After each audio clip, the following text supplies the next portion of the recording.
My name is James Harkness. I am the owner of a video production company called Videra Media. I first met Carlington Booch when I was filming a spoken word video for one of my clients, and we needed a space to use. She knew John Ruby and asked if we could use a part of the church there to film one of the scenes, and he said sure. He asked me if I did hip-hop music at the end of the shoot, and surprisingly I did. And so he asked me if I would perform at his event, Ashes to Rubies. And I knew nothing about John Ruby. I knew nothing about Ashes to Rubies. But I said yes, he did me a favor, so why wouldn't I say yes to that? And I was like, cool, I get to do some hip hop music. So I went to the event and I was able to see what this event did for people. And it was pretty incredible experience that I did not expect whatsoever, just to see. It's like their slogan is to give hope a platform, and that's exactly what it does. For people to be able to speak about their stories with no judgment and to get that out, and not just to get it out, but to feel like it gets rid of the shame, because you're saying it in front of a whole crowd of people and then you're getting applauded after. You're not getting told what a mess you are or how bad you are, whatever. You're congratulated, you're encouraged, you're loved throughout all your dirt that you just spilled out there, because everybody there is going through something similar probably, right? And so there's no judgment there. So after seeing the event take place, I also noticed that John Ruby was running around doing everything, trying to MC the event, trying to make sure the sound was good, trying to record the event with cameras. And so because I seen the impact that this event made, not realizing that I needed this kind of stuff myself, I volunteered to John and I said, hey, listen, let me do the camera work for you at no charge, because I can see how big of a help this is for these people. And I can see how much you need the help as well yourself to make the event flow properly. And I had no idea how much of a mess I was. All the trauma that I've been through in my childhood that I just never dealt with. I didn't know that I had to deal with it, whatsoever. I didn't realize all these things that were driving me to have the thoughts I had, to have the beliefs I had, because I had found God at some point in my life and figured I was on the right track and figured I was doing the right things. But if you looked at my life and if you looked at the way my family situation was and the relationships I had with women and the way that I even had my business before, all these things were not in order.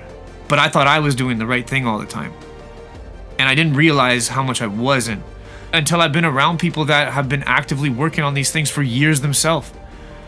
I came from selling drugs since I was 12 years old. I was molested when I was a little kid.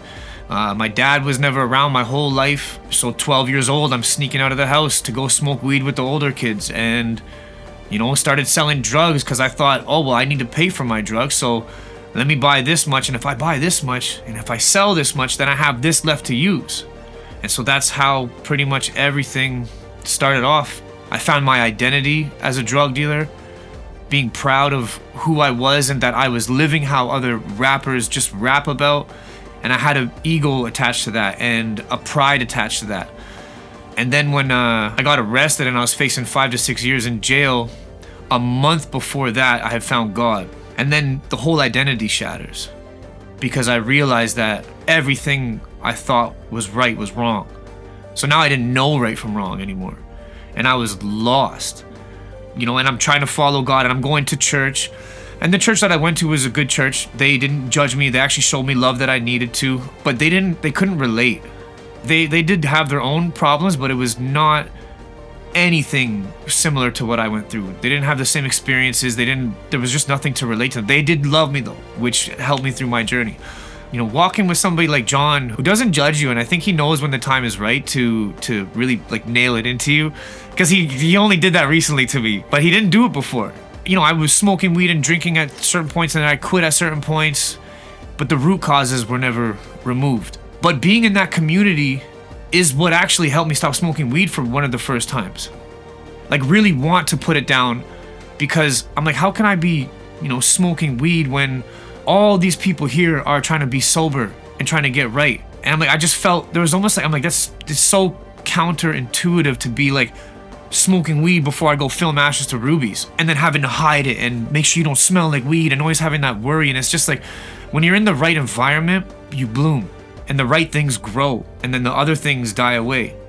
And so being in that kind of community has like really shown a light on the defects, I guess, that I didn't realize were there.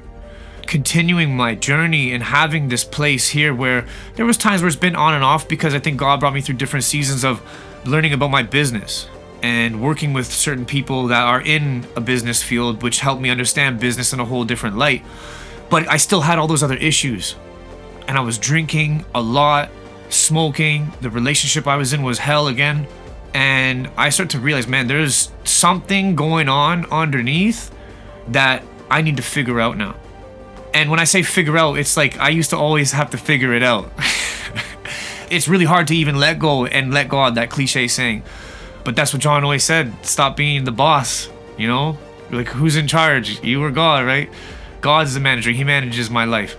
Having conversations with John about my alcohol last year and saying, you know, I'm not convinced that alcohol is the problem, and if I fix these other things, then I can still drink. And he has a funny way of either not saying anything and letting you hear yourself. and he's not trying to control you either, because he's learned to, it's in God's hands, you know what I mean? And everybody has their own time. And by the end of last year, I was convinced that like the alcohol is no good for me.